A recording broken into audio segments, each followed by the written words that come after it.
Your gross sales can be, you can have the highest gross sales of any restaurant in the city, but if you're not running things right, it doesn't mean you're profitable. This episode is brought to you by Restaurant Systems Pro. With excitement, allow me to introduce to you today's guest, managing partner of Edmund's Oast, Scott Shor. Scott, are you feeling unstoppable today? Absolutely. Dude, and this is the first time here at Restaurant Unstoppable you provided these amazing cigars. What are we smoking right now? Tell us about it. Yeah, this is a Tatuaje. Tatuaje is my favorite brand of cigar. They're primarily Nicaraguan tobaccos. It's a Miami-based company. But yeah, we're smoking the Tatuaje PCA 2022 release. This is a limited edition special cigar. Thank you for sharing, man. Special occasion. Absolutely. Awesome stuff. This is delicious, by the way. I'm loving it. So this is the second time we hit record and started today's conversation. I mentioned during the intro the first time around that you knew your cigars, and you suggested we smoke one. And I said, heck yeah, let's make that happen. So thank you for that. I can't wait to dive into who you are and how you got to where you are today. But let's get that motivational, inspirational, ball rolling with a success quote or mantra. What do you got for us? You gotta want it. You gotta want it. That sounds pretty accurate. Why is that the quote you chose for this? Chef I used to work with, Andy Henderson. Andy lives out in California now and got out of the game, but he helped. He didn't want it. he wanted it hard enough when he was here. He used to go by that mantra for him and his team. He helped start this restaurant, and it was something he would always fall back on. It's still painted on a wall behind some spices in the kitchen from his era, and you got to want it kind of sums it up. You do got to want it. Yeah. What is it? It is whatever your goals are, whatever you want to achieve. In the context of this business, it is success and however you define that. Exactly. I was going to say it depends on success is in the eye of the beholder in this industry. That's one lesson I learned. For sure. Yeah. Awesome way to get this thing started. So what is it for you? I'm curious before we really dive in. Well, Edmund's Oast philosophy is always a bit of more is more. We're a little bit of everything, and we strive. I'm not saying we always succeed, but we strive to be really good at being a little bit of everything, which is a pretty hard thing to do. Normally, most places, if you're really good at something, it's your goal to be really good at a particular thing, whether it's your cuisine or your wine service or you name it. Awards tend to be given in certain categories, not always just an everything award. There aren't a lot of awards for everything. I'm certainly not seeking awards, never have been, but my point is simply that you tend to be judged. That should not be it. That should not be it. But my point is that you tend to be judged on singular categories. You tend to seek singular category excellence. Edmund's Oast, since its birth, was always focused on being everything. We wanted to have an outstanding cocktail program, great service, incredible food, a beautiful ambiance, a great beer program, as well as being a brewery as well. And so we make beer and we serve other people's beers. We wanted the wine program to be in-depth and really meticulously curated.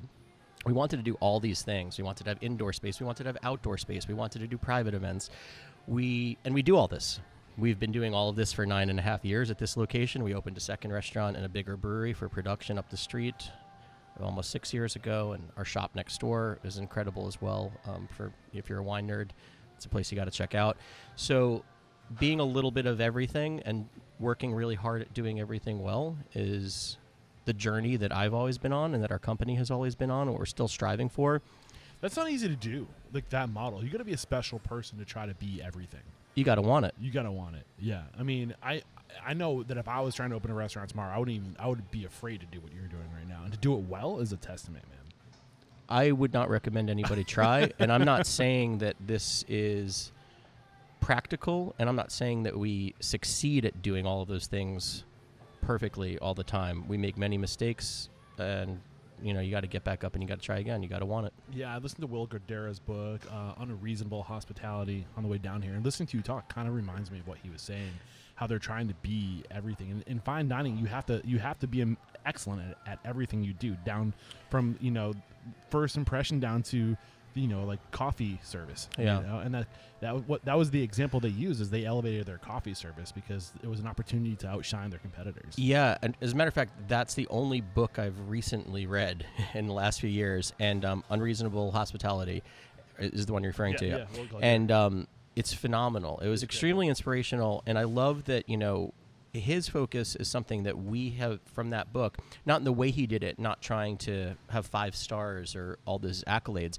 but in the way that he sought to push things forward above all on hospitality and service itself, rather than just how good is the food or how good is the coffee. I mean, he sought to be the best at everything, but that was recognized through really leading the world, if I may be so bold as to say, at being the best at hospitality and service side of it.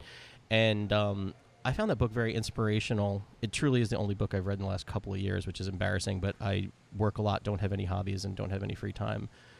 And I don't if I have time to read, I have time to sleep, and I usually need to sleep worse. I only listen to audiobooks, man. I'm an audiobook person. If it's on an audio, like, I'll read it, but I gotta really have to want to read that book. Like, I tend to listen, not read. I respect that. Yeah. But I mean, where does it make sense to start sharing your story? Because you never had the goal to be a restaurateur. That wasn't on your roadmap when you were in your earlier years. That's absolutely true. I don't know how you know these things about me. That's just curious. A little bit of research. That's 15 minutes with Scott Shor, Charleston Magazine. Yeah. Okay. Well, that's good prep, honestly. Yeah. Never sought to be a restaurateur, never imagined being a restaurateur. It happened both organically and accidentally. You could say, well, how did it happen organically if you didn't plan to be? But I mean, it's organic beyond that. I have spent most of my career being, 2 things: open to opportunities that befell me, and willing to work ridiculously hard to no limit. And I had extremely minimal restaurant experience before we opened this restaurant, but I knew that I was pretty unwavering in my ability to work really, really hard and not worry about my schedule, not worry about days off, I feel like the words hard work together are very subjective. What do you mean by hard work? Give me an example of paint a picture of what hard work is. I'm really trying to apply that to more of everyone else's version of hard work than my own, because I think that people imagine hard work as long hours or physically grueling work more than I am deterred by those things. Okay. So when I say hard work, I'm trying to kind of convey what I anticipate other people regard as hard work. For me, hard work is sitting still on a personal level. If that's what we're talking about. For me, hard work is staring at a computer screen. Sure. I'm not a big fan of that either. Yeah. I have to sometimes. But that's not my strong suit. My strong suit is being present, in our places, or if we talk about it as well, out on the road, because part of our growth and expansion was to go into a larger scale brewing development, and we distribute beer in 8 states, and we do a lot of market work outside in those 8 states as well. But I like to be moving. I like to be in it. I like to be a part of what we're doing. And I have probably a questionable valuation of time off by society's standards these days. If you're doing the stuff you love, if you're surrounded with the subjects you love, I mean, the little research I did do, I knew that you were working with alcohol for a long time. You were in distribution, or not distribution, but sales, right? I have worked in all facets of the alcoholic beverage industry. It starts before I was even 21. I first got into alcoholic beverage retail in Boston, Massachusetts. I ended up becoming a buyer and manager for a fairly high-volume store in downtown Boston, in a nice neighborhood with a very interesting clientele. A lot of elite clientele type folks that educated. Yeah, I mean, we had everybody, but we had a lot of those folks. Yeah. And that's where I started learning about beer, wine, and spirits across the board. I got very into all 3 of those categories. What was it about beer, wine, and spirits generally that appealed to you? The fascinating artisanal nature of the production, the variance in flavor profile and aromatics, the art, the labeling, the marketing. I mean, I really was captivated by all of it. And it wasn't just the drinking of it. It was everything, up to and before that really, I loved curating selections. I loved learning about the producers, what they were doing, finding different flavors and smells that I hadn't experienced before. Delved real deep into single malt Scotch whiskey, eventually craft beer. Of course, wine was our biggest category. And that's really where I started learning everything that would pave the road for the rest of my professional existence. So, at this point in your career, are you saying this is what I want to do? This is my jam, or were you not thinking along those lines yet? I think I knew I'd always be around that. I didn't know what this is. We're talking about a retail store. I don't know that I want to be retail forever. I don't know what I wanted to do with it, but I knew that I was into this stuff, and that wasn't going to change. Yeah. So what was after this store in Boston? So I moved to South Carolina and moved to Charleston. This is 2004, I believe now. It's about 19 years ago. And I moved here with like no career plans and no knowledge of the local landscape here. I'd visited here, but like talking vacation mode. Yeah. I didn't visit here on recon for employment. I was much younger, obviously, as one tends to be 20 years ago. And I was just going to figure it out. So I ended up doing some unrelated odd jobs that I just found in the newspaper classifieds while I kind of got settled. And then eventually I landed at a place called Ted's Butcher Block, which is still around, of course. 2007. Yep. And that, the owner there, Ted, runs an incredible like butcher shop and catering, prepared foods and everything there. And he had a small craft beer selection. And I was hired there to basically make sandwiches. But it quickly became apparent that I had a vast knowledge of craft beer, and he quickly put me in charge of running their craft beer selection. That, even though it was very small, was highly unique here in this market at the time of having a well-curated, kind of intense craft beer selection. This time is 2007. I mean, across the country, this is like at the beginning of like not the beginning, but earlier on during this massive movement of microbreweries. Sure. Yeah. We hadn't even popped the cap here yet, which is what they called the legislative change to increase the limit of alcohol in beer. So we were still stuck in it was something like 6% ABV. A beer couldn't be more than that. I mean, I graduated college around this time, 07, and I remember when I was in college, it was Pabst Blue Ribbon, Bud Light, Budweiser, Coors Light, Miller Light. It was still, that was the world of drinking around that time when you're in college. And I remember coming out of college and like really starting to get into like all these microbreweries, and like it was really starting to catch foot around this time. Is that safe to say? You know the market way better than I do. Yeah, no, that's totally accurate. Yeah, it was about to explode. Yeah. South Carolina was a little later than some other states because of those legal challenges. Good news for you. Yeah, I kind of was in the right place at the right time, and then we ended up opening our own independent craft beer shop called the Charleston Beer Exchange. That opened in 2008, and November of 2008.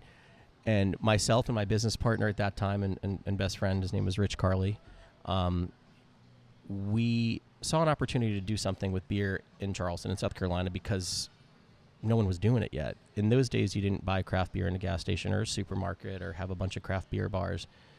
The times were different, like you just said. You're going to the brewery. Right. Yeah. And actually back then it was illegal to buy beer directly at a brewery in South Carolina too. So you were going basically nowhere, but times were about to change. Is that because of the level of, I mean, I know in the South religion had a big role on holding alcohol back. Is that safe to say? I don't want to speak out of place.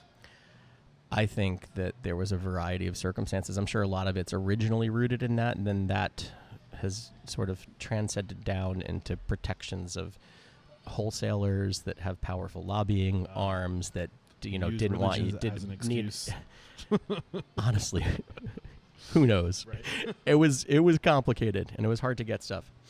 So we're in the right place at the right time, and these laws change suddenly, and no one's really caught on to what the heck's going on with craft beer yet. And we had all this experience from our time in Boston and our personal passion. We opened a little tiny craft beer shop called the Charleston Beer Exchange on Exchange Street, just off of East Bay Street, and like way lower downtown, all the way down, like as far down as you go before you get to the Battery almost. And we thought it was going to be like a hobby side project, and we still have to have day jobs and stuff. But from the minute we opened, the place was so busy that we were immediately overwhelmed. I had to quit my other job, and we worked there full time, and then we had to hire another guy, and then it was really just kind of exploded. This little tiny shoebox-sized craft beer store, because we were delivering something to people, not literally delivering, but selling something to people that they really couldn't get in our market yet anywhere else. Times would change, but at that time, there was no game but us. This is the same shop that you're making. You started with making sandwiches, and you graduated to. Well, no. So I was making sandwiches at Ted's Butcher Block, and that Ted's Butcher Block remains a very successful pillar of our community, and they do a great job. They're just down the road on East Bay Street. I had left there to take another unrelated job in between that I was at very briefly. And then we started working on building out the shop. We leased this little space, and we had no budget. We had no money. We were broke young guys that had no business. We did everything wrong. As you'll find out throughout the course of this conversation, I do everything wrong. This was the first example of me doing something that was conventionally improper. We had no operating capital. By the time we opened the shop, we had $0 in our bank account. The shop you're talking about is Charleston's Beer Exchange that opened in 2008. Yes. So it was just, but I think I also love the fact that start small, right? It sounds like that's what you guys were doing. It was driven by passion and interest and hobby. So it wasn't. I mean that lets you show up in a different way than a job, right? This is. Oh yeah. I think that's an unfair advantage. But what were you doing wrong? You said you had no money for. Yeah, you're not supposed to open a business and have no money in your bank. You're supposed to have I don't know, some number of months of operating capital or years or something. Like a minimum 6 months. Okay, we had zero. We had zero. We couldn't pay rent on month 2. So we opened with no money. We had to sell our inventory to pay a single bill. So that's what I mean by wrong. Yeah. So you didn't have that operating capital to get started. That 6-month runway of getting revenue moving and stuff coming. Nope. So how'd you overcome it? Because you did. We got lucky. It worked. People bought the stuff. People came in. People showed up in droves. And on opening day, we had a line around the corner. And we didn't expect that. How big was the shop, square footage? Oh, it was tiny. I mean, it's like the landlord told us it was 1,000 on the lease. And one day, we actually kind of measured it off amateur style. And we were like, can you curse on this podcast? Yeah. Or not? And we were like, what the fuck? This place is 500 square feet. We were totally duped. Went to the landlord and we're like, hey, you leased this is 1,000 square feet. And this is not 1,000 square feet. And he was like a lawyer that occupied the upstairs. And he was like, yes, it is. Close the door. I mean, and what are we going to do? We have no money. He's a lawyer. So it was it was ridiculous. It was tiny. In real life square footage, it was probably between 500 and 700, even though we were duped into being told it was 1,000. Okay. Maybe he rounded up. I don't know. He added some back stairwell that wasn't inside our property or something really weird. Yeah, something weird happened. It was nonsense, but we were stuck with it. So the rent, the dollars weren't that high because it was tiny, but So you didn't open. You kind of tried to scale. It looks like you tried to scale this business because you had a second location. We did, yeah. So at the very end of 2010, we opened the Greenville Beer Exchange. The Greenville Beer Exchange is still there. We ended up years later. We ended up selling it to its longtime general manager, Devin, and he has now, as a locally owned owner-operator based business, he's been very successful there. So Greenville Beer Exchange is still rocking and rolling. He's expanded tremendously up there. We owned that store for several years, and when we started planning for Edmund's Oast, it started to become clear that twofold.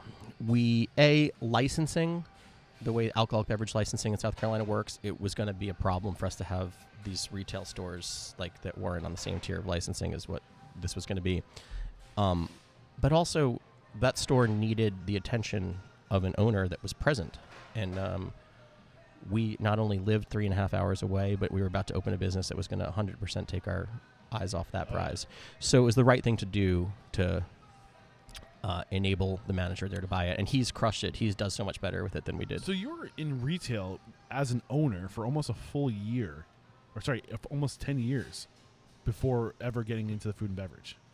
Yes. 2017 was when you opened. We opened here 2014. So it's 2008 to 2014 was all retail. Got it.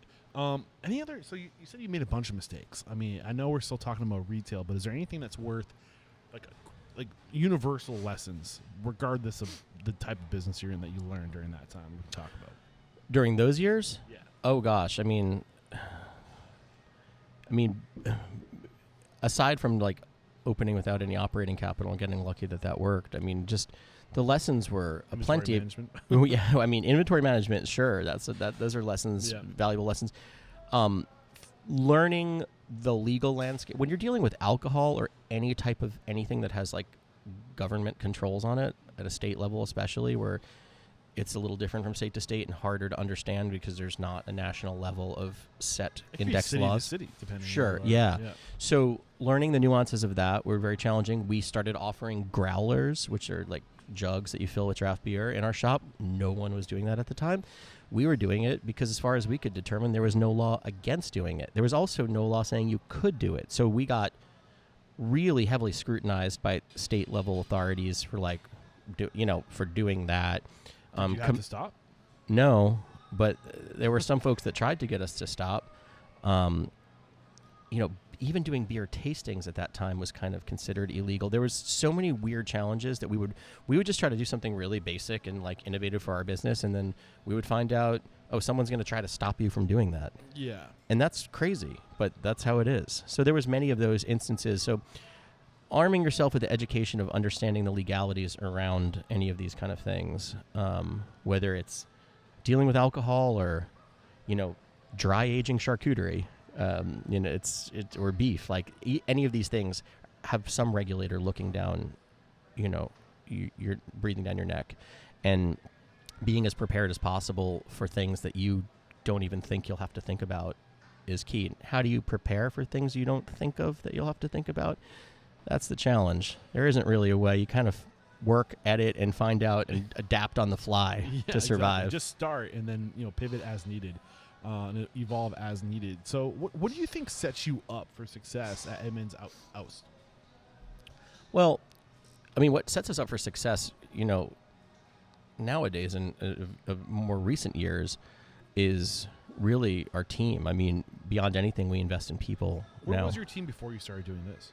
What was my team? Yeah, what kind of team did you had you built? Like at the Charleston Beer Exchange? Yeah, did you carry that team over into this? The Charleston Beer Exchange was myself and my business partner, the other owner, and one employee. That one employee, yes, we carried him over. He still works for our company. Nice. His name's Brandon Plyler, and he refers to himself on occasion as employee number one because it's true. We're talking about the other store was sold to the owner and still operates. So we're talking the carryover is like we went from one employee to 150 employees. So it's that's crazy.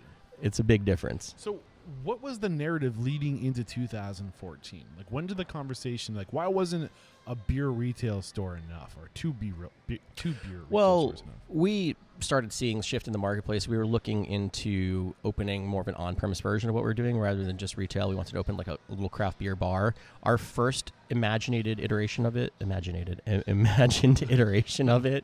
oh boy, was a really small, like the same type of place, but a place where you went to drink beers there instead of just buying retail to go. That's how we thought we were going to do.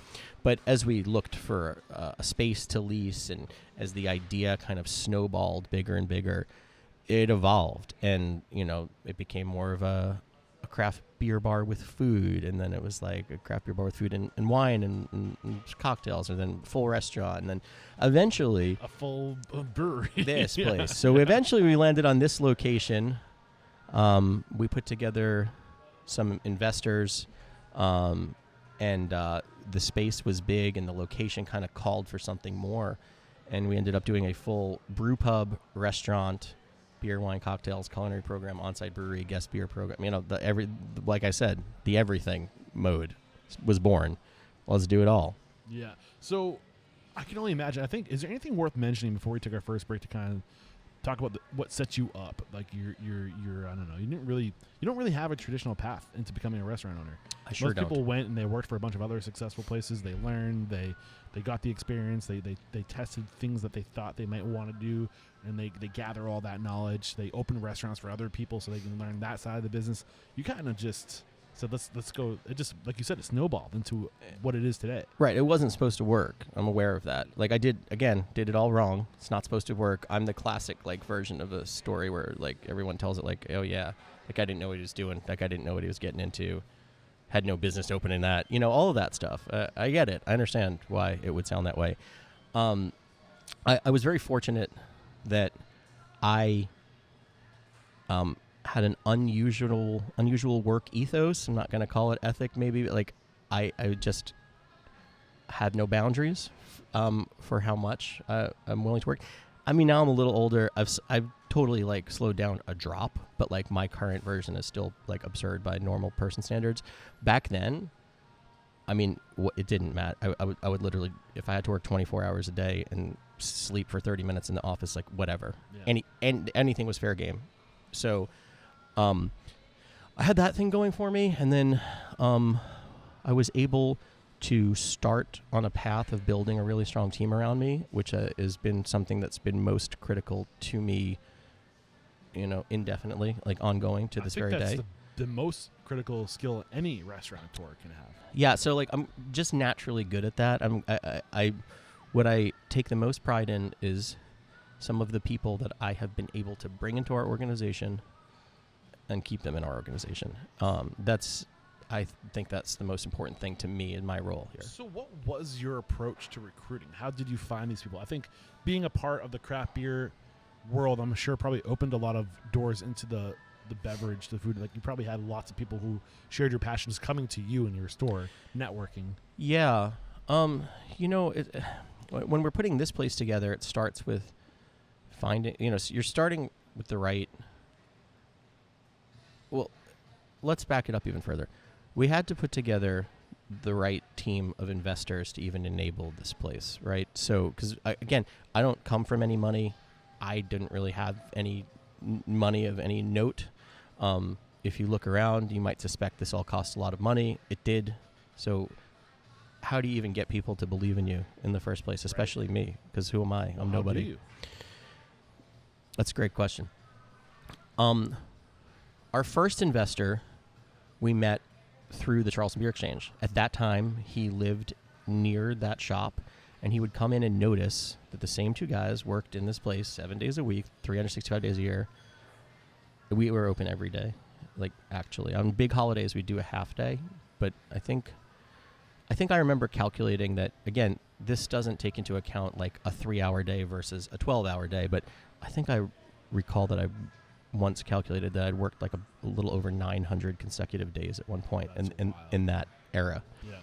Yeah. It's not like that anymore. I'm not saying that's a permanent lifestyle, but back then that shouldn't be the goal either. It shouldn't be, but That's something to be proud of. But I don't even know if I'm proud of it. I think it's funny. I genuinely think it's funny, and I don't think it's funny like how could I do that, or I think it's like it's just ha funny to me. I was like, hey, that's really funny. I worked 900 days. I've always been like that. So he noticed that you guys were busting your ass. Yeah, he noticed that, and he was like, if you ever want money to expand. And actually, he helped us open the Greenville store, just with a loan.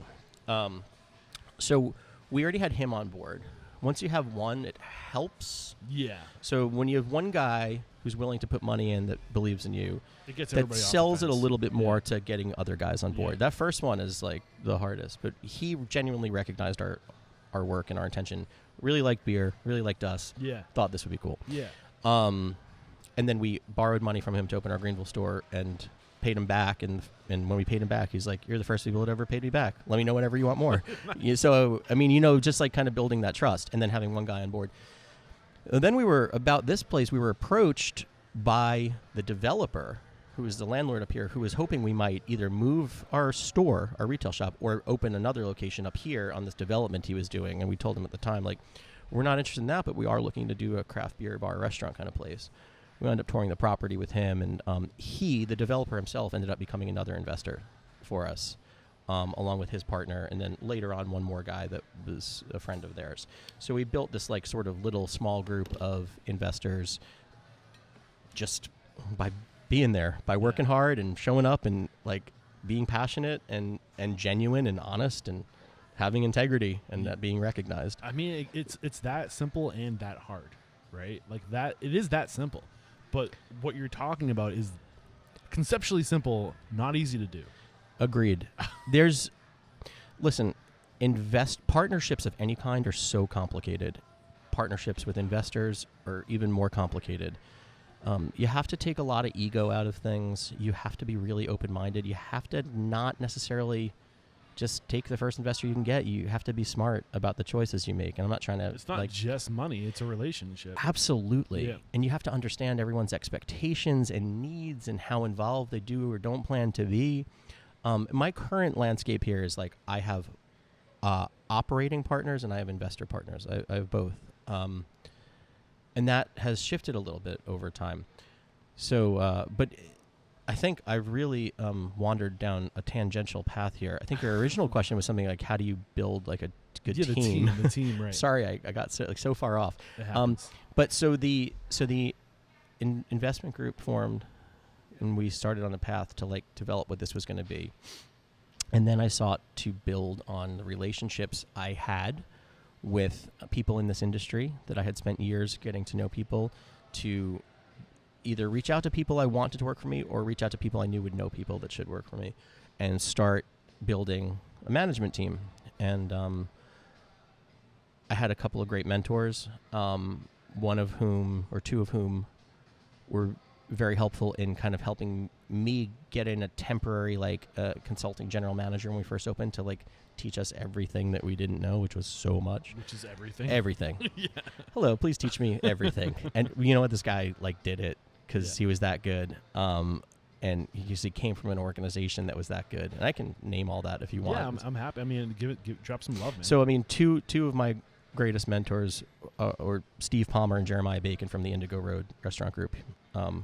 Used to say here in Charleston, but now they're like all over. So they're a bit farther and wider than just Charleston these days. Sounds super familiar. I think I might have had one of them. Stephen Palmer sounds familiar. I've done almost 1,000 interviews. Steve is like certainly an iconic restaurateur at this point, and was an incredible mentor to me in our early years. And I still text him or call him when I have like a question about something to this day, because he's just got so much experience. It's crazy. Well, I think people are afraid to go ask for help for whatever reason, whether it be ego, whether it be just afraid that they're going to say no, or like.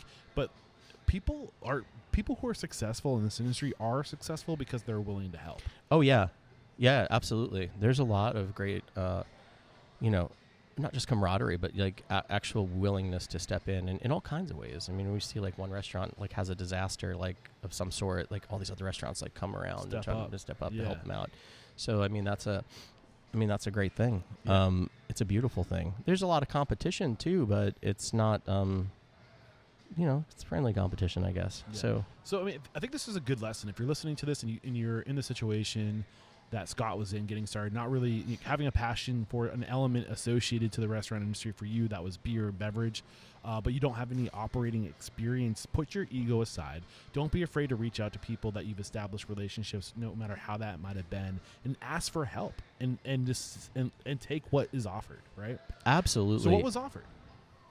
When you went to these guys? Right? Oh, well, I mean, Steve and Jeremiah helped me find this great consulting, like interim GM to help us get started, help me and my business partner, Rich, get started, help us sort of shape the entire plan of how the hell we were going to do this. Jeremiah helped connect me with our original chef, Andy, who's the, you gotta want it guy that I mentioned. Yeah. Who was a great chef from Charleston, but had moved away and was coming back, and he had a relationship with Jeremiah, and Jeremiah kind of connected him with us and said, hey, you should talk to these guys.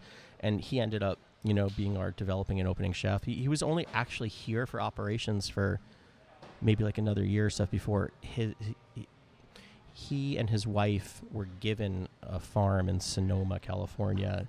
How do you turn that down?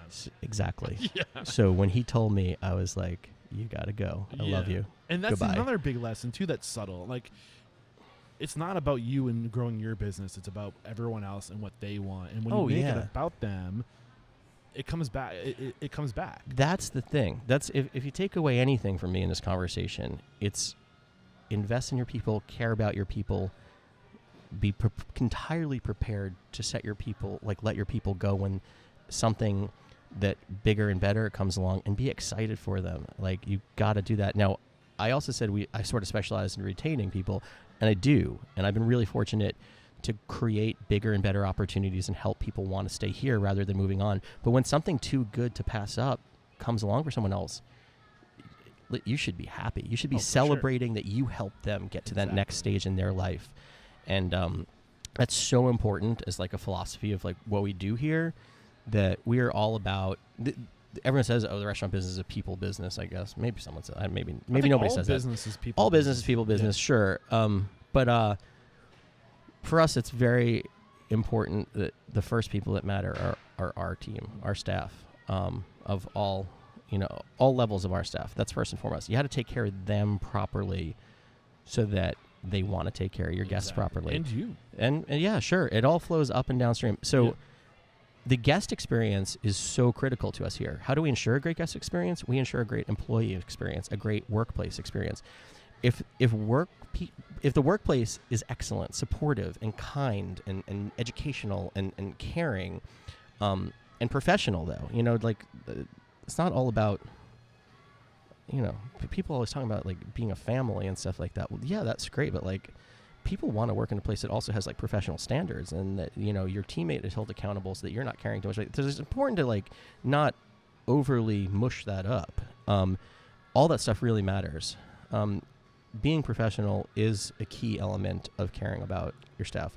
When you say what does being professional mean to you? What is professional? Having standards that people are held to. Okay. I mean, having a way that things are done that is open to constructive criticism, adaptable, mendable, dynamic, always evolving, but that there is always a way that this is how something is executed, and that and we're always kind of striving to achieve that new best way to do something. We have evolved so many times that in the course of our many years here now. I mean, we've been open about 9.5 years here. And that time, we have shifted gears over and over again. Well, that was my one thing I was curious about. Was this your mentality then, or was this learned over the past 9 years? Well, I think you have to have a little bit of that in you from the get-go. Just part of your But yes, there has to be a seed has to be planted like innately to you. Because certainly like this type of stuff isn't right for everyone. But that seed has sprouted here. We have grown and learned and are continuing to grow and learn and constantly evolve and pivot. I mean, this is not even the same place it was before COVID. So, I mean, just in the last 3-4 years, we're an entirely different restaurant. I think now's a good time to take our first break to thank our sponsors, and we'll be right back to start talking about. I'm curious about, when you build a business based off the people you attract onto yourself, because you were dependent on them. You needed those people. If that opening GM wasn't here and that opening chef wasn't here, and you didn't have those people to be in their lanes, like, what would you have done, right? You were dependent on those people. But is it good to be people dependent is my question. We have to interrupt today's video to let you know that right now, Restaurant Systems Pro is offering a no strings attached 60-day trial that will help you improve your systems, increase your profit, and find better work-life balance. All you have to do is click the link below. We are back, and what I'm interested in knowing, it's important to surround yourself with amazing people, right? But were you mindful of realizing that if these people were to leave, you wouldn't have anybody with that expertise? Like, were you thinking in the back of your mind, like, how do I recreate these people? Like, how do I put systems around what these people are teaching us? Yes. I think, okay, I mean, you have to take this almost department by department in a way. So, I mean, we had the beverage background, so, that was a little bit more comfortable. From the culinary perspective, there's a tendency in the restaurant business, I've learned, to sort of shy away from, well, there's two schools of thought. There's investment that shies away from being too chef-driven, because everything is contingent upon your chef. And I mean, if that chef leaves, your concept falls apart. So there's these restaurants that tend to try to standardize everything. And or if a front of house manager leaves, the standards fall apart. Sure. That person is the glue. Yes. They're the one that's keeping things in order. They're the one that's maintaining the standard. But what happens when that person leaves? Yeah, well, with the front of house side of it, I mean, we were quickly learning how to be that person. And from a beverage perspective, as far as a front of house service perspective, I mean, we were rapidly eating up everything we could to be the best that we could be in those areas. And then from the kitchen side, we leaned into being chef-driven. We didn't want someone to create a set of, like, a whole recipe book for a laminated menu that never changed, and we were just ready to embrace being a chef-driven restaurant and allowing the chef's creativity and management of that side of the business to just shine and flourish. And we've gone through chef change. You know, as I mentioned, Andy left, and you know, we had a interim period, and eventually now our chef Bob is my business partner, and he's co-owner of this restaurant.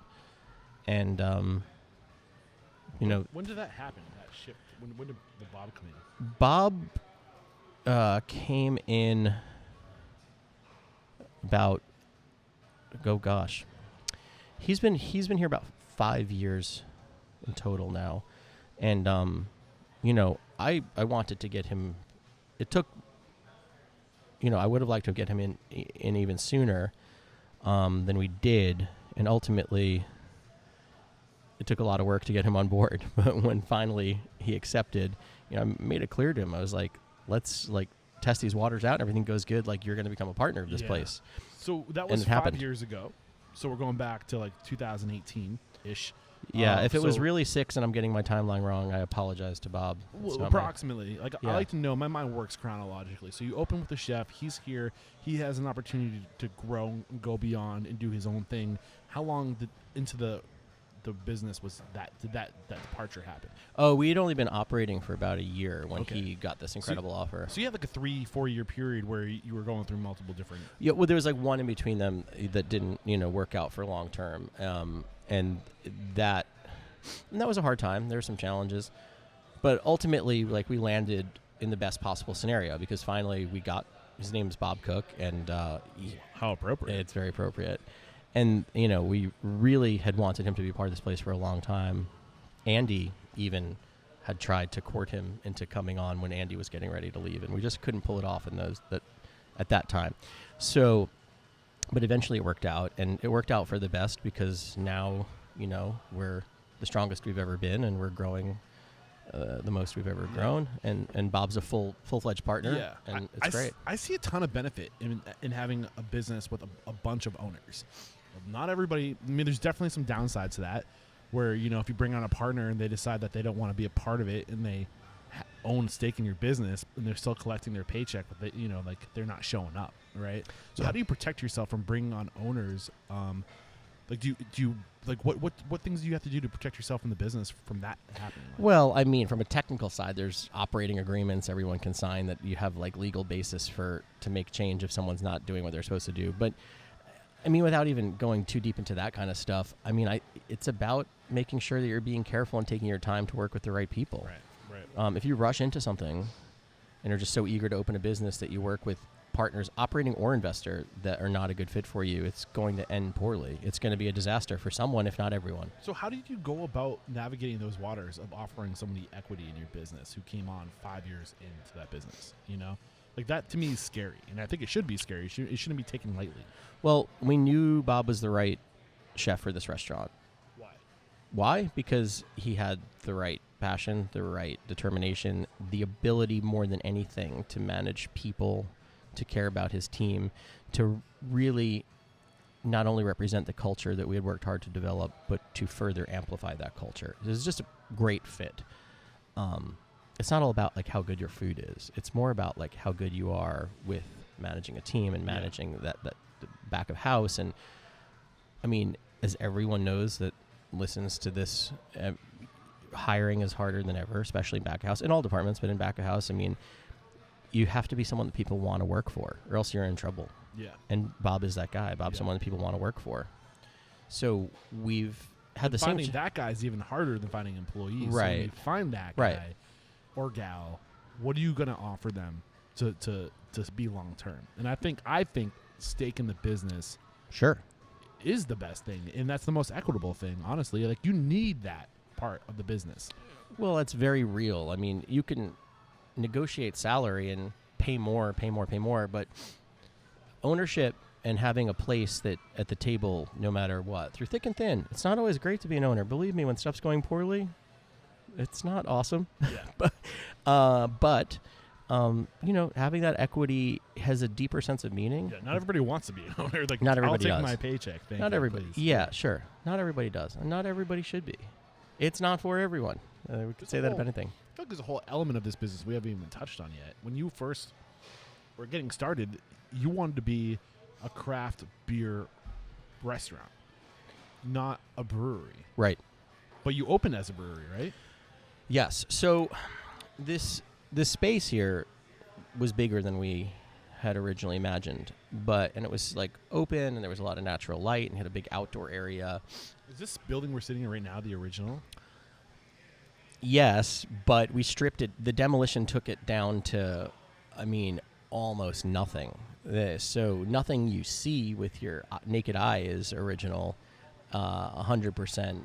But this building is what you opened in, right? Yes, this it is. is. This was what it was like. If you find some pictures on the internet of like before we started the build out, they're out there.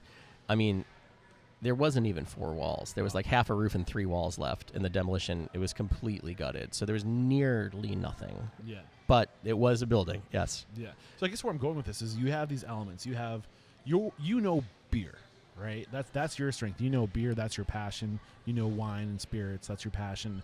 You didn't know the kitchen operations. You didn't know restaurant operations. You found your chef. You found your front of house GM/consultant. Then there's the brewery. Yeah. That's a whole nother chef. Yeah, That's it is. a whole nother business model. Fortunately, that guy was already on my team, though. Okay. So that's Cameron Reed.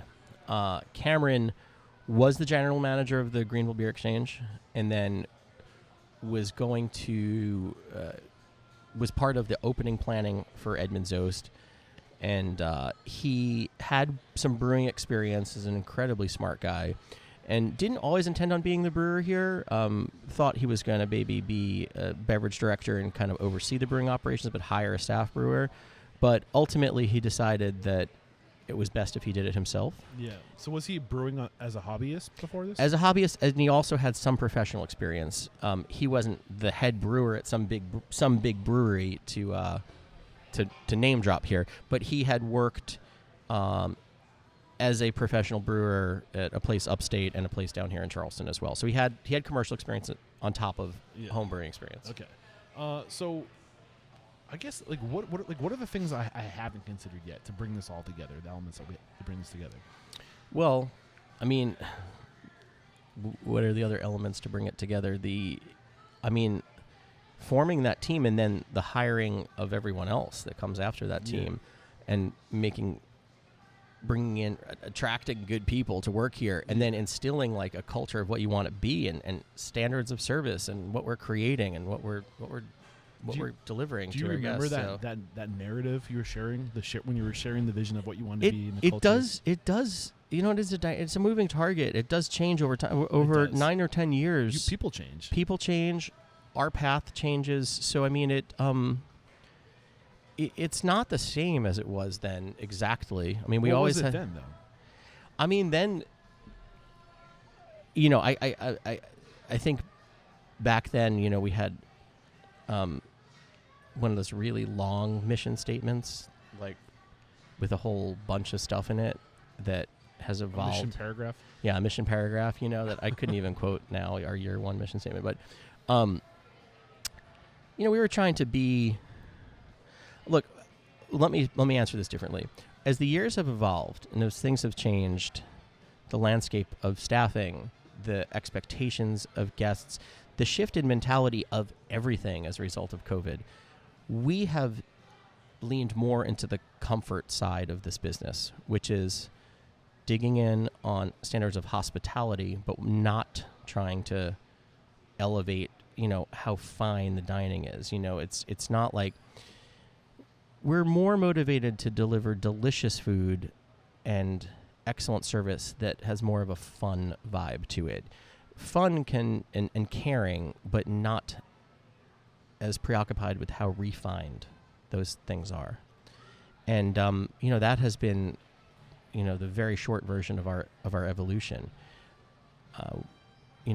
How do we ensure that everyone has a great time and feels really cared for and feels like we're really happy that they're here, staff and guests. Yeah.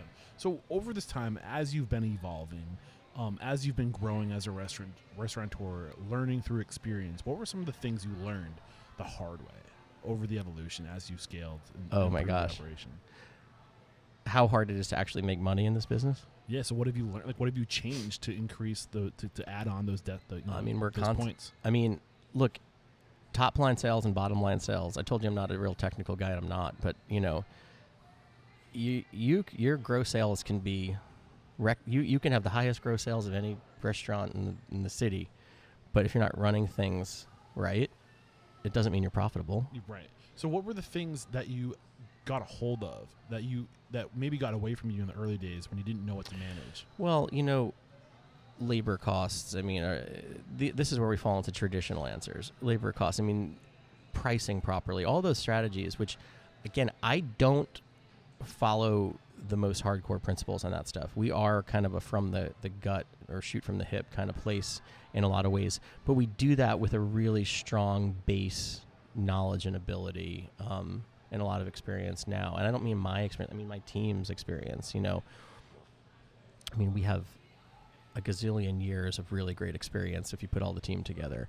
So we're doing this from an intelligent and informed perspective. So even though we don't, follow every penny on a spreadsheet, we are very mindful of how we operate overall in all these ways. So in the years of operating, have you applied systems to focus on the things like profitability, like reducing labor, like getting what you need to from like pricing out your menu, right, to get a return, things like that? Yeah, I mean, we don't use any super interesting software for any of that. Everything's still done in a fairly conventional manner. We recently, I mean, we've updated our point of sale systems and stuff like that. We use Toast now, like so many other restaurants do, and that's sort of taken a step forward by using a little bit more advanced technology than what we were doing with Aloha in the earlier years. But I don't use a ton of software, that the bells and whistles software to micromanage every facet of the business. I know some restaurateurs do, and they're like really dug in on that. I'm really focused on what's actually happening in our dining rooms and what's actually happening out in the market with our beer. That's where I keep my eyes on it. And that's your lane. And that's why you surround yourself with people who are strong at the other stuff. Yeah. Right? And that's a completely acceptable answer. So in terms of what you do and what your lane is, how have you evolved? And what that looks like through your lens? Yeah, in my personal day-to-day? Yeah. Yeah, so when we first opened, I mean, I spent every hour of every day and every night in this restaurant, on the floor of this restaurant. I was the first one in the building in the morning, and I was the last one out the door at the end of the night every day, like every single day. Bartending, serving? Mostly just managing, but always being present, always being very active on the floor, interacting with the kitchen, interacting with the guests, interacting with our staff, like deep into every facet of what we're doing. I mean, I would jump behind the bar. I would help with the table. But I never acted as a server. I never acted as a full-time bartender. Nor would I be a great... I can help, but I mean, I don't have the skill level that our professional bartenders, our professional servers, our professional cooks, do. So there's a reality that, like, you can be a great manager, but you can be a hindrance to your team by, like, stepping in over your head into a very specific department. Like, if I, like, tried to jump on, like, the saute station and take over when the restaurant's busy, we are going to go down in flames because I can't do it, of course. Yeah.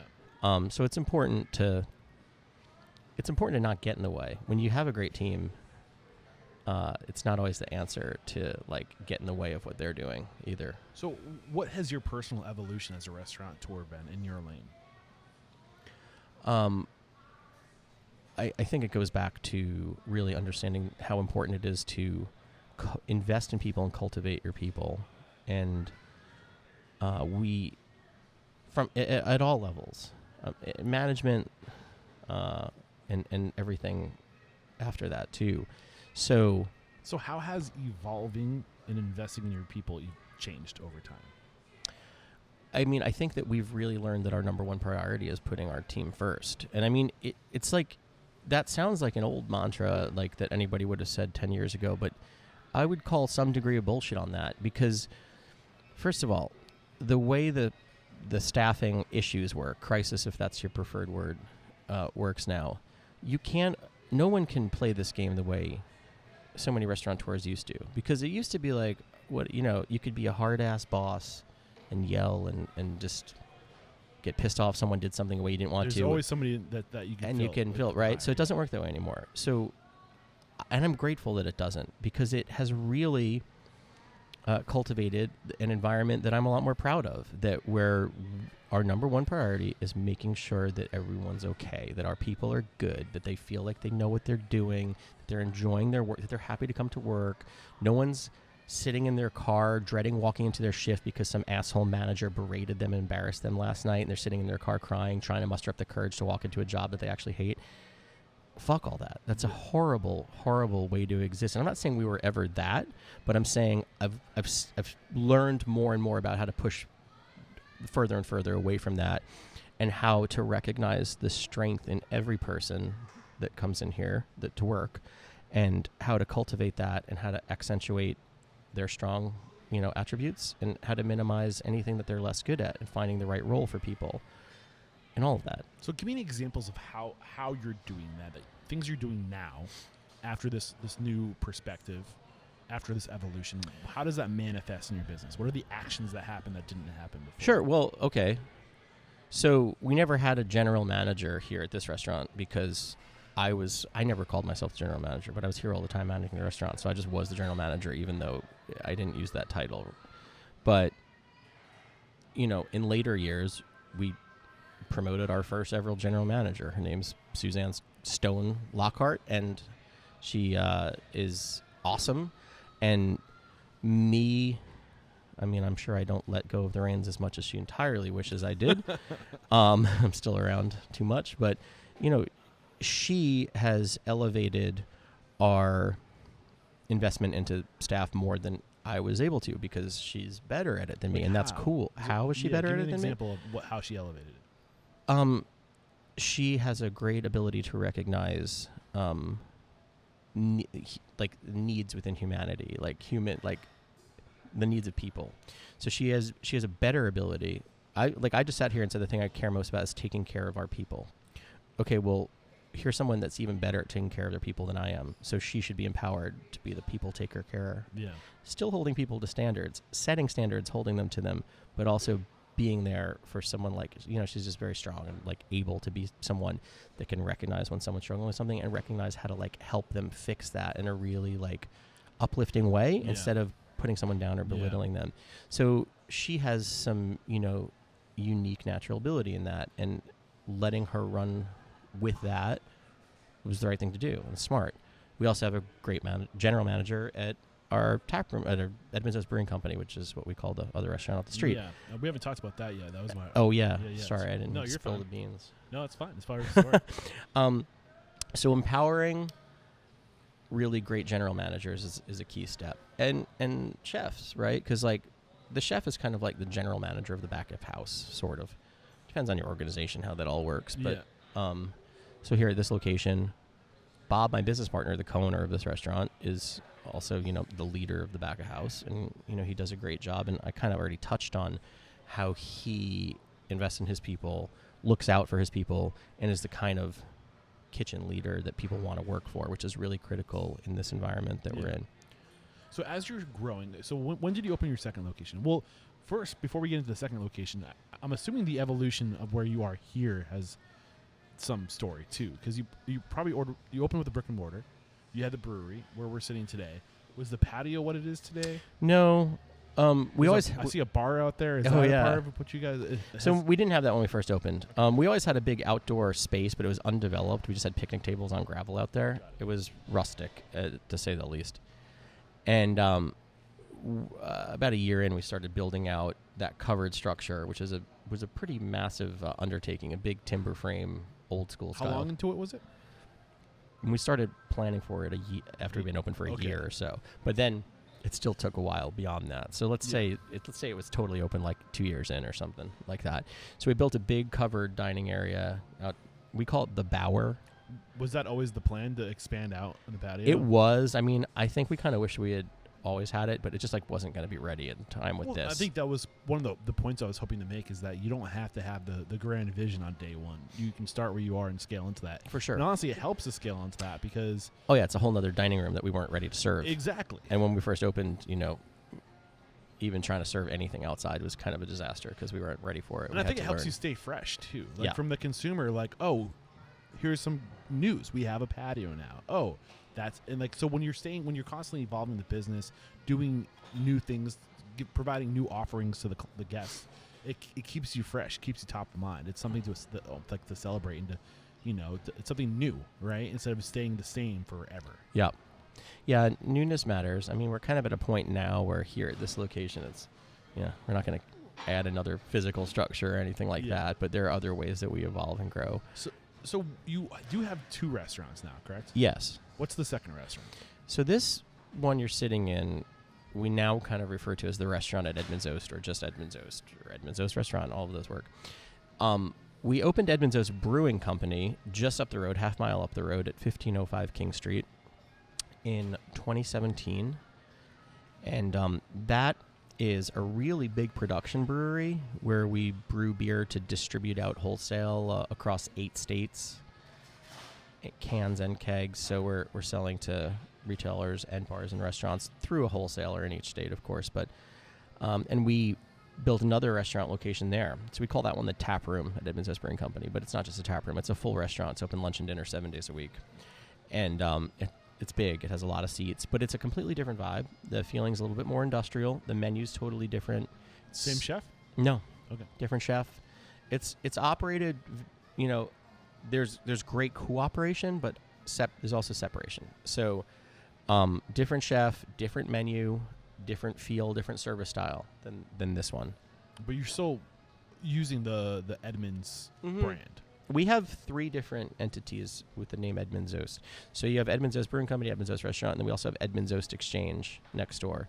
The Exchange is primarily a wine and beer retail shop, but it also has a bit of a cafe vibe. You can sit in there and drink wine or beer or have like a snack to eat as well.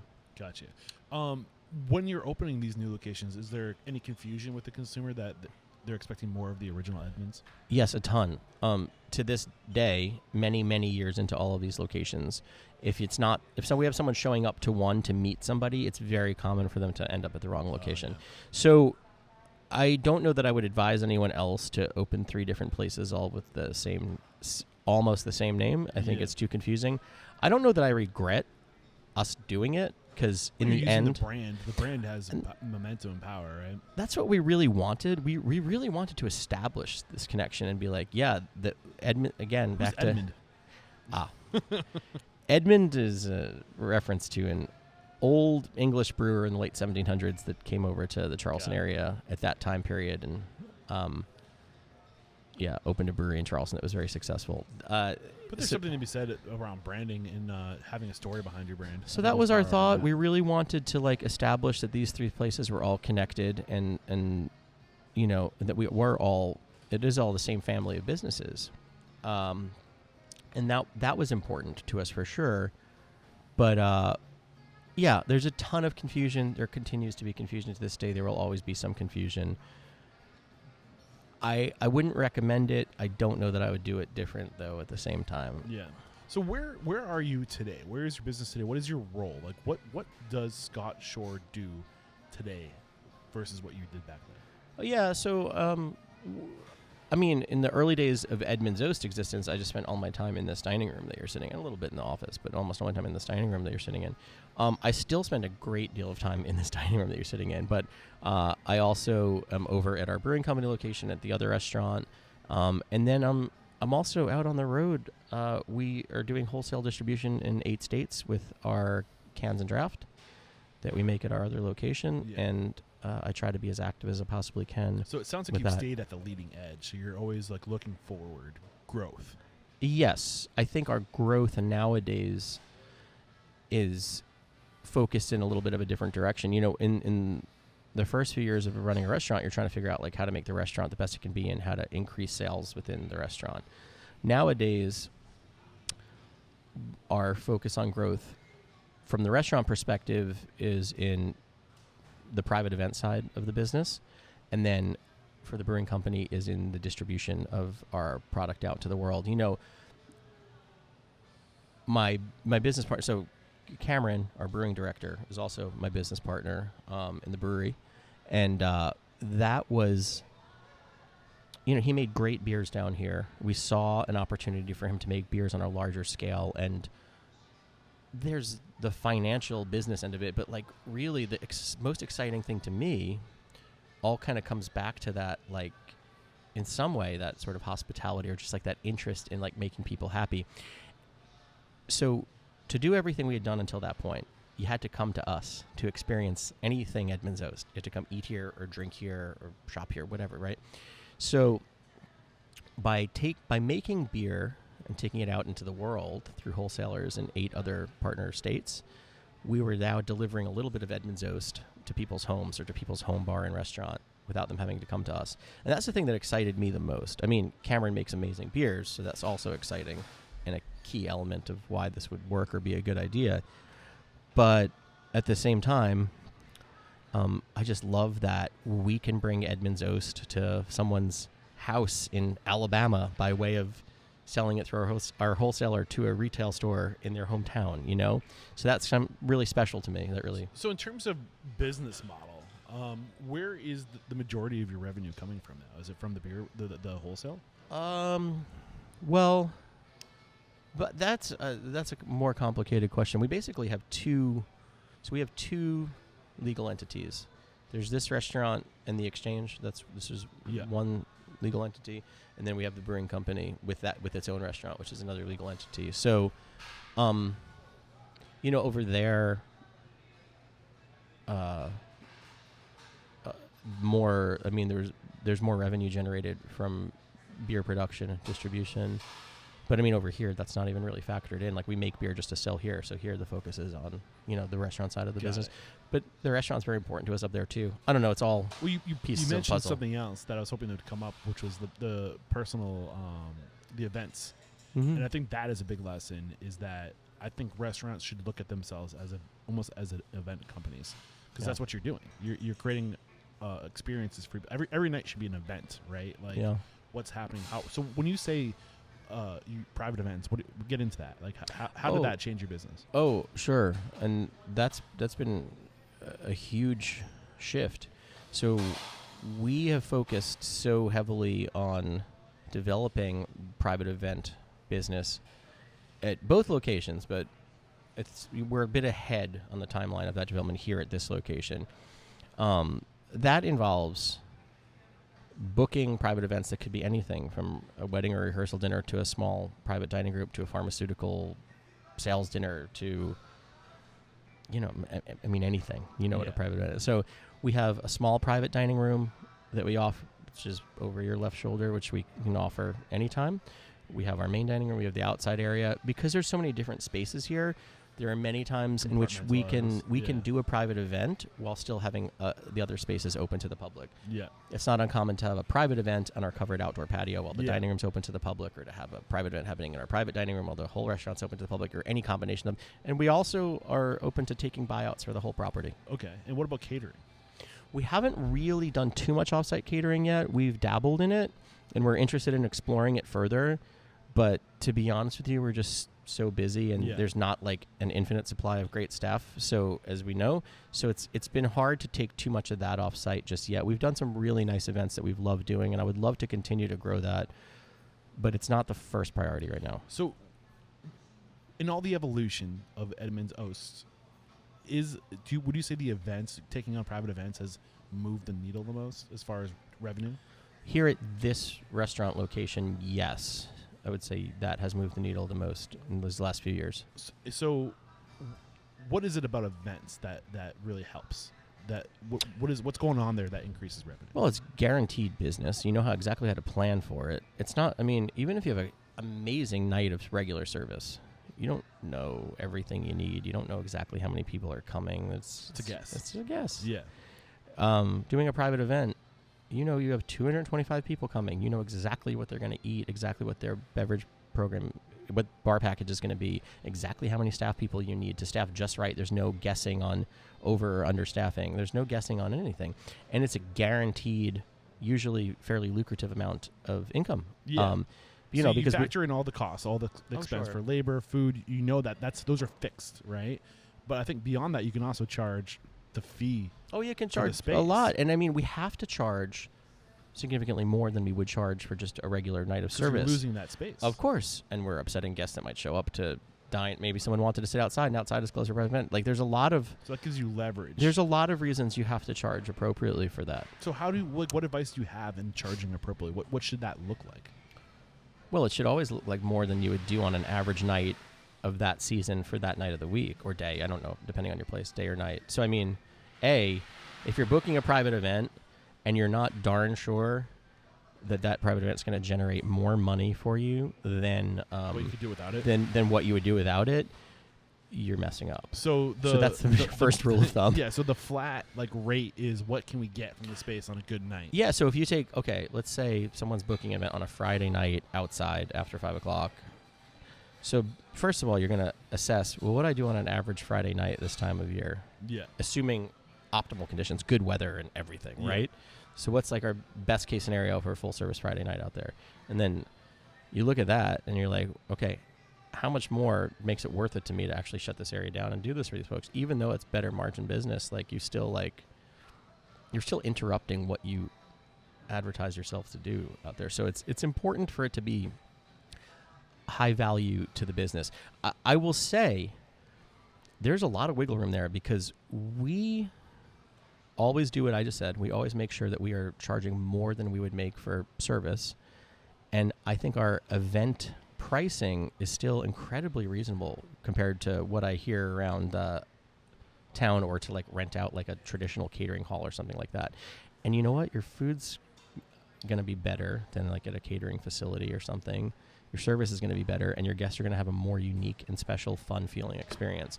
So we deliver extraordinary value when we do those events, extraordinary, at what I think are very reasonable prices for what we offer, and we still make more than we would for regular service. So that's a win for everyone, and I can be very proud and open and honest about that. What about promoting your services, your event services? Is that something that just kind of you do a good job and word spreads, or are you actively selling? You know, these days we always intend to get out there and like actively sell, but it's been spreading and growing on its own so much. And we have a full-time dedicated private event coordinator manager too that's just in that role, because that's that's probably more than one person. It's a different business. I mean, we might need to hire a second person. It's a whole thing. And that the person does a great job. And yeah, I mean, we're not out there selling it that hard. I mean, if you're just getting started on it, I would definitely recommend you go out there and sell it. But we have so many repeat clients. We have so many people that attended someone else's event that want to do it here because we're delivering a great experience for them. Yeah. So it's growing on its own like wildfire. Yeah. So where is Edmund's, the family of business, all of Edmund's businesses today? Like where are you today and where are you going? Like what, based off of where the market is, based off of the success you've had, the things you've learned, the lanes you want to be in, like what's your growth look like? What's the future look like? I mean, it's really heavily focused on continuing to excel at what we're already doing and trying to make sure that the experience, dining or drinking with us at any of our locations is really great. But as far as growth in terms of financial growth, I mean, I think it's very much focused on what we just touched upon. It's very much focused on private event growth continuation.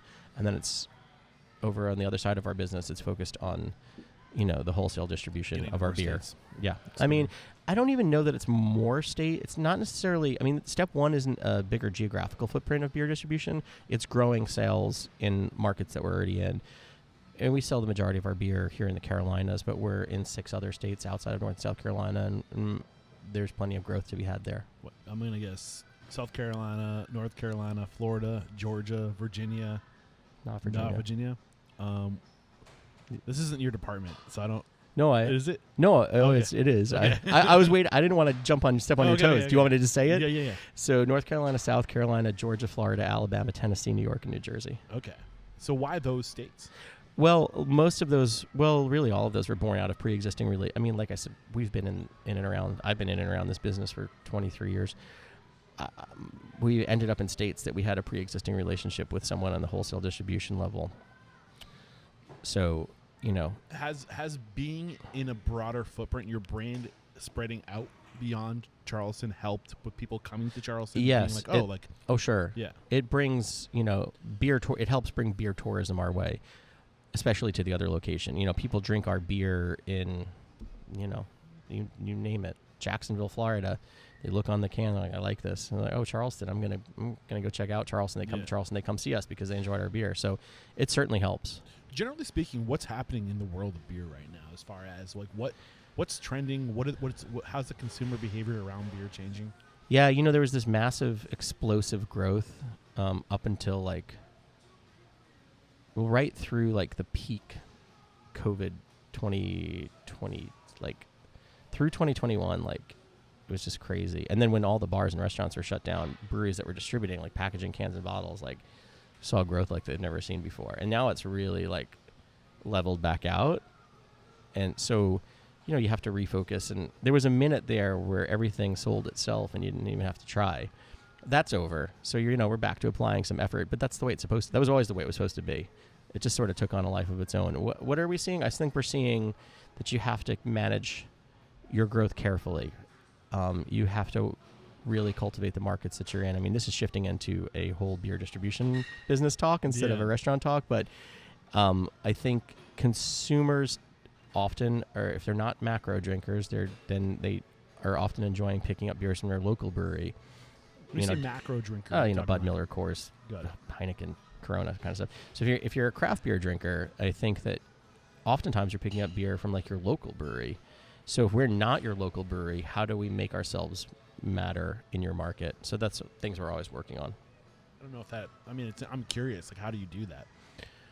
By, maybe it doesn't apply to all of our listeners. Sure. How do you do that? Well, it starts by, the liquid has to be good. No shit, right? But you have to make really good beer that's going to resonate with people. They're going to want to drink. You have to sell it at an affordable price point. You know, you can't make all the money. You have to. It has to be an attractive, sustainable price for people to purchase and pick up regularly. And then you have to show up to these markets and like engage with accounts and do events and be present and meet people and really let the reps that work for the wholesalers in these other states and other markets like get to know you, because those reps are representatives of your brand. Are you seeing a slowdown in general of the craft beer movement? Are people drinking differently now? There's certainly a lot more drinkers. Like, look, we've seen all these different, it depends. I don't think people are necessarily like, I mean, I'm sure there's some CNN poll that could say whatever, something more specific. My experience is that people aren't drinking less alcohol, but the way they drink shifts. So it's constantly changing.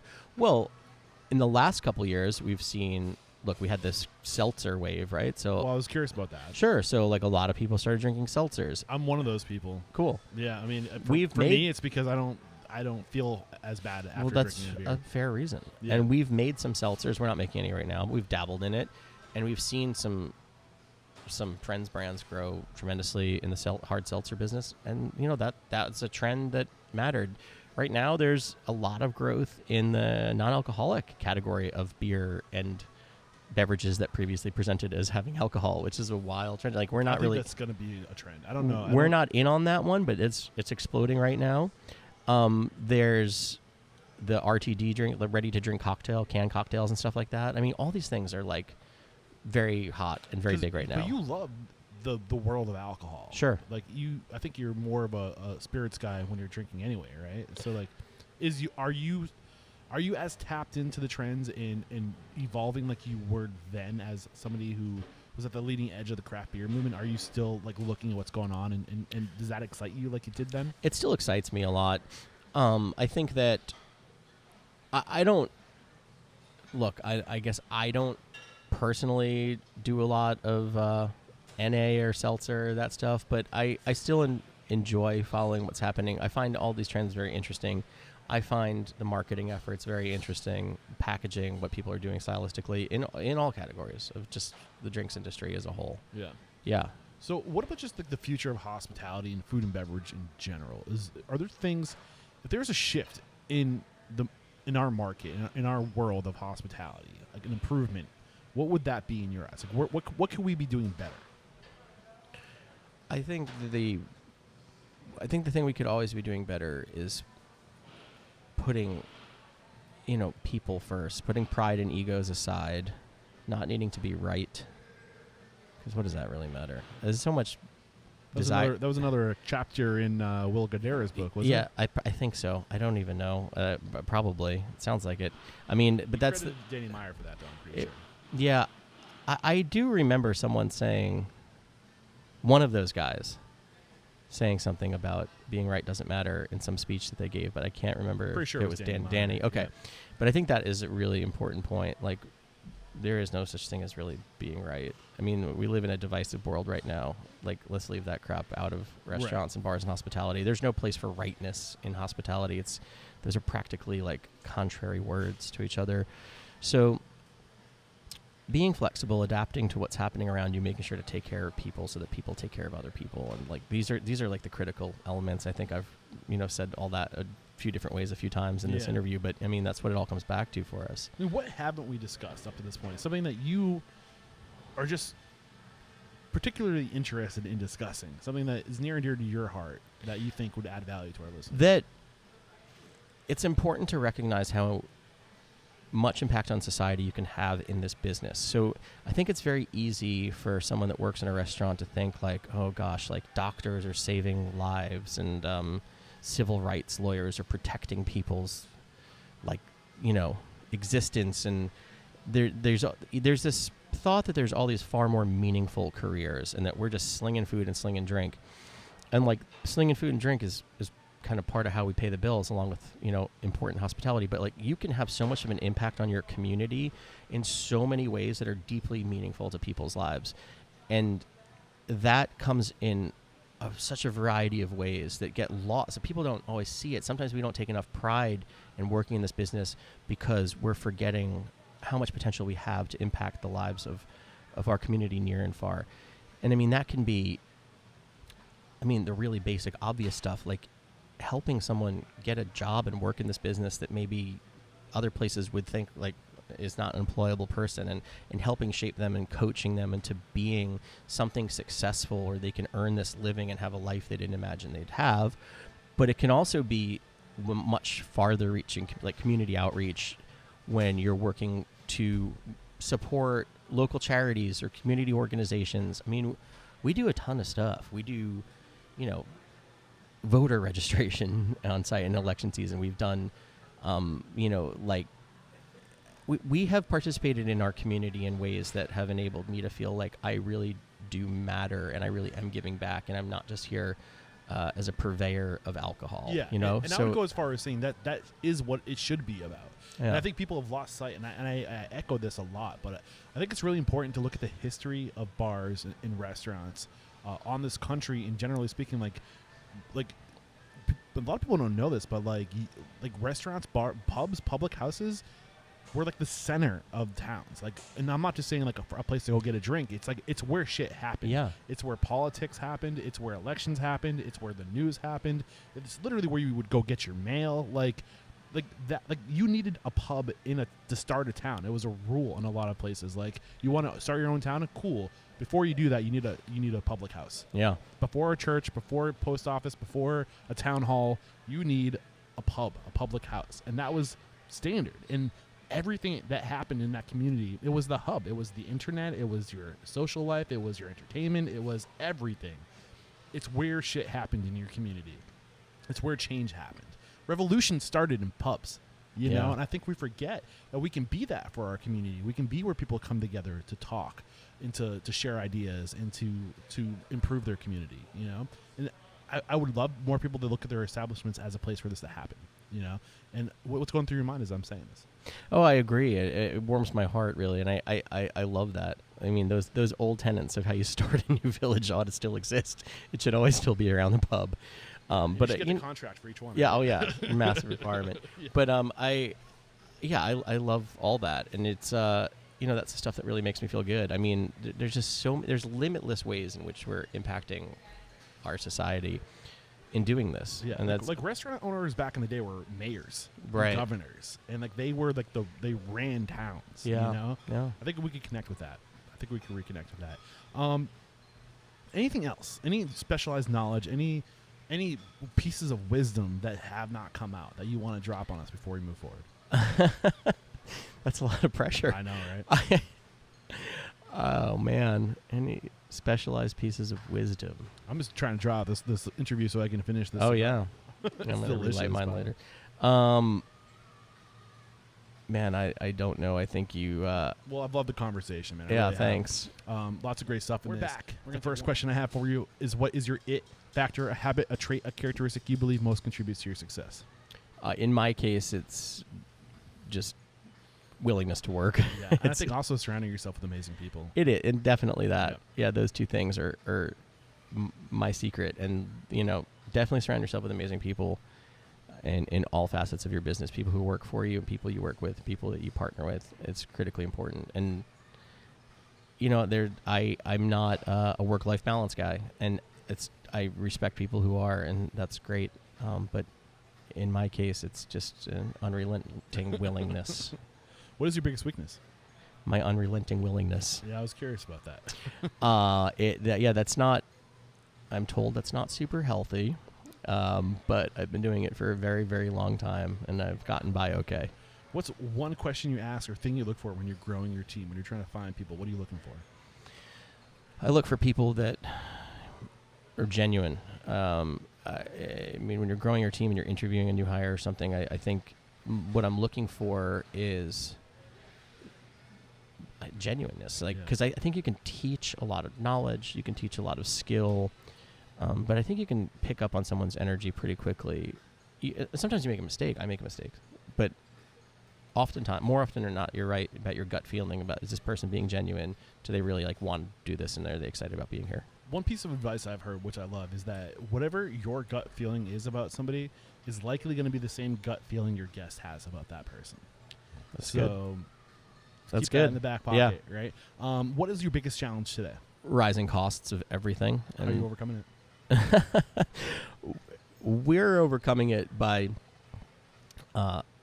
leaning into growth. I mean, we're trying to grow. We're trying to grow that top line so that we have the opportunity to keep the bottom line in check. The private event side of what I talked about is a key element of that. Got it. It's also a great way to market your business. Mm-hmm. You pull people in with the events that people who wouldn't normally come to a brewery, and they see what you're all about, and they go, oh, we should come here for dinner sometime, right? It's a great marketing tool as well.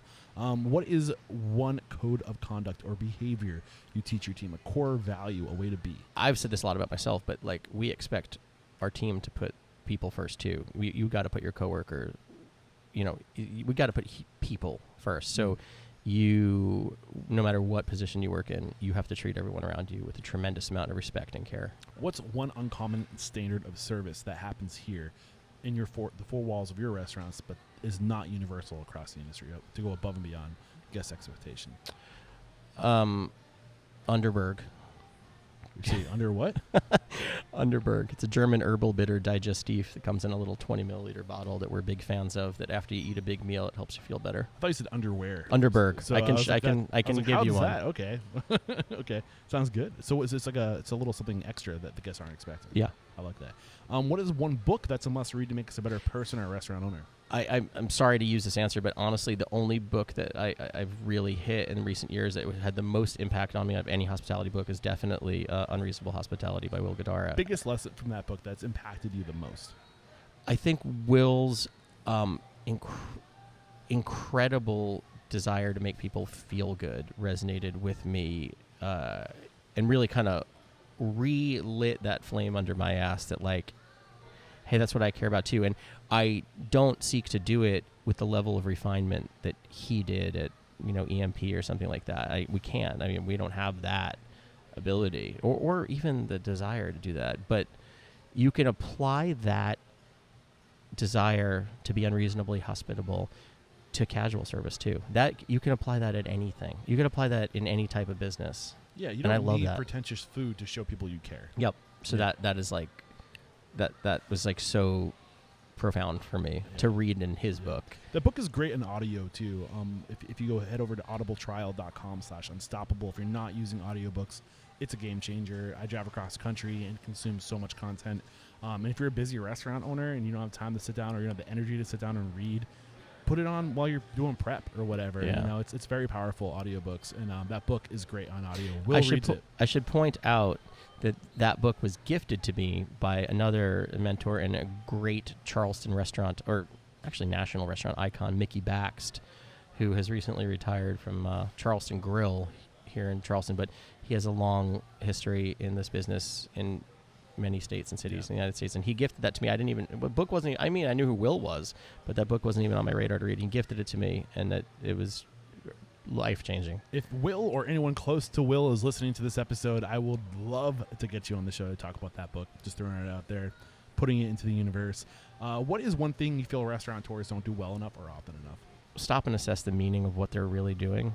It's not like, is that steak cooked properly, or like, is that Cabernet Sauvignon dry enough, or whatever. Stop and assess how you're impacting the lives of the people inside of your building and the society around you. And are you doing something to make other people's lives better? Not just providing income. You got to have some money to make an okay life, but you know, what else am I doing?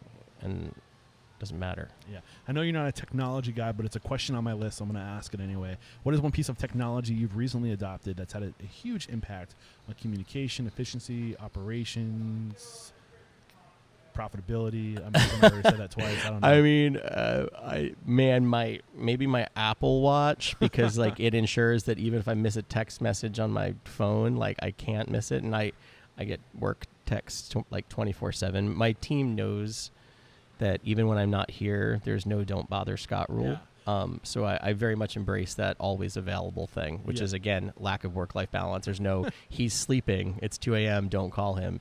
They know that I want to be called. Yeah. So I'm curious. You said during the pandemic you made some shifts, right? Oh, God. Did you lean on technology a lot more during the pandemic? We did, in a sense of we started. We pivoted so hard. I know most restaurants did.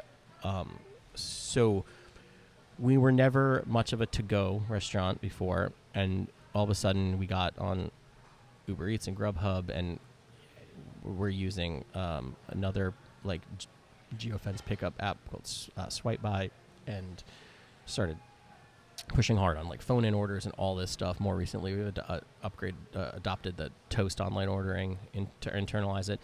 The only one of those outside platforms we're still on is Uber Eats, but we switched to doing a ton of we still do a ton of takeout business all the time. If you had told me that we were going to be an Uber Eats restaurant before the pandemic, I would have been like, what are you talking about? That's for freaking McDonald's or something. Yeah. You know what I mean? So has your top line revenue increased now that you kind of have no limit on how many people you can serve? Yeah, that's helped. Yeah. We've really, really grown that. And instead of some restaurants use that to get through and then pivoted back away from it. We didn't. We're like, let's keep doing all this. Let's do it all. Yeah. We didn't even used to be. So now we're open outside all day. The dining room's still dinner only, but we used to be dinner only restaurant wide. We added lunch service outside.